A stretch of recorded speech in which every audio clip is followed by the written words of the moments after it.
Well, hello, it's Wednesday, so it must be time for Woolly Hat's Wednesday Whips, my weekly ramblings on my knitting and crochet projects. So, this week we're in the lounge because there's lots of noise outside and it's started to drizzle, so we're inside. So it's 1st of September, definitely signs of autumn, but a good time to think about knitting projects and things like that. Anyway, I thought today I would talk about socks. Those of you who follow my social media and other things that I do will know that I like knitting socks. And I thought I'd just talk about them, seeing as it's my favourite subject, or one of them. So, socks, nice little projects to do in between big ones. And they're also a great way to try out new techniques. So, for example, cable knitting or texture or lace. And it means that you don't have to spend a lot of time doing something to find out that you can't do it or you make a mistake. And after all, if you're doing socks, especially for yourself, who knows if there's a mistake if your socks are on your feet and they're in some shoes? Only you will know. So socks are great for keeping your mind off things, for watching the telly while you're doing something. I take my socks down to the dentist because I hate going to the dentist, so it takes my mind off things. We all know that Tom Daly uses his knitting to take his mind off the old competition and stuff like that. So knitting a sock is a great way. It's very portable and it's a very satisfying thing to do, both for yourself and somebody else. So what do you need to be able to do to knit a sock? Well, first of all, socks are knitted in the round. So I'm using here what they call a magic ring method, which is a long needle so that I can do almost 2 rows and treat it like a flat knitting. But you can do it with double pointed needles, which is how a lot of people start, and I started doing it, and it is very useful to be able to do that. Or a very small circular needle, but you will need double pointed for doing the heel.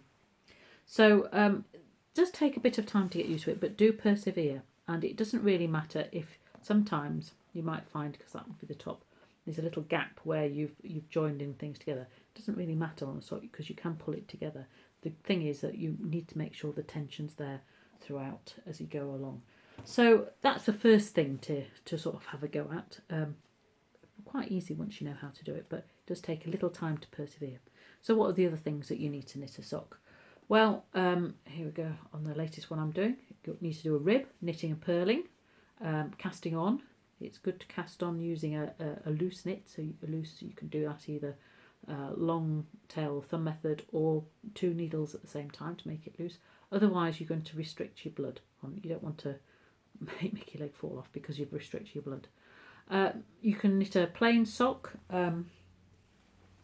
This has got a stocking stitch with moss stitch in, but a lot of socks are just plain knit, and especially this kind of yarn, which is self-striping yarn, you don't actually need to change colour, so you can do a stocking stitch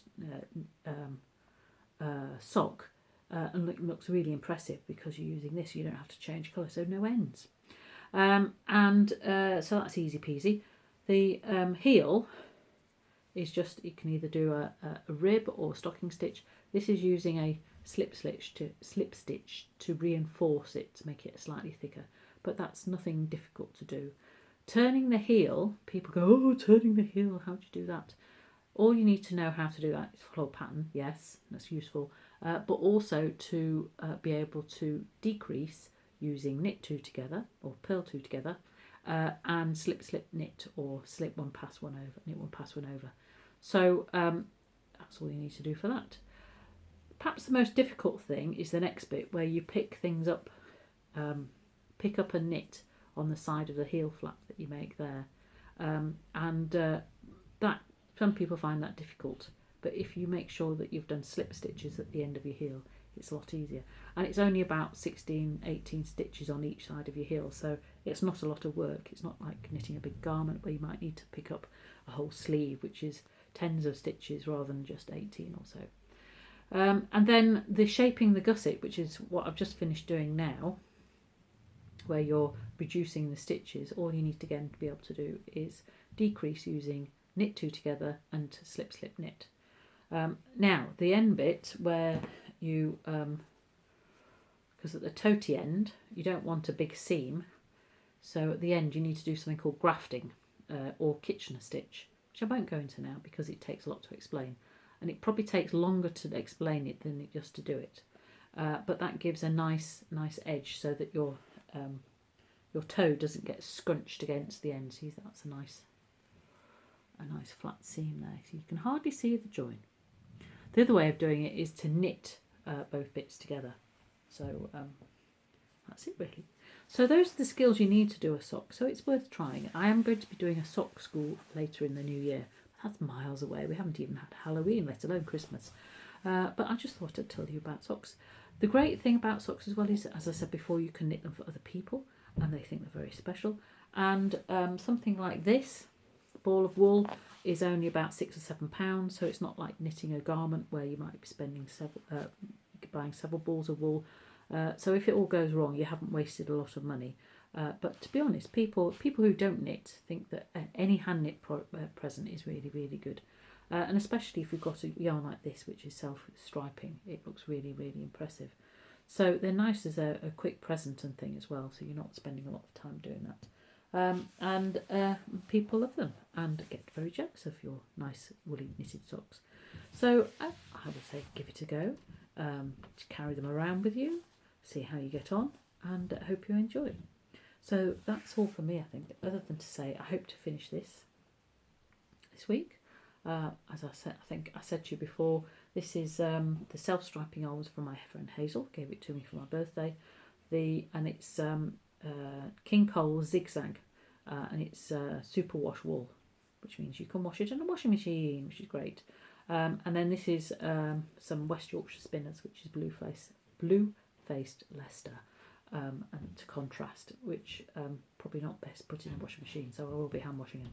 But I do tend to hand wash all of my socks. But there's lots of superwash around that you could use that don't need that. So that'll be a nice pair of socks to wear.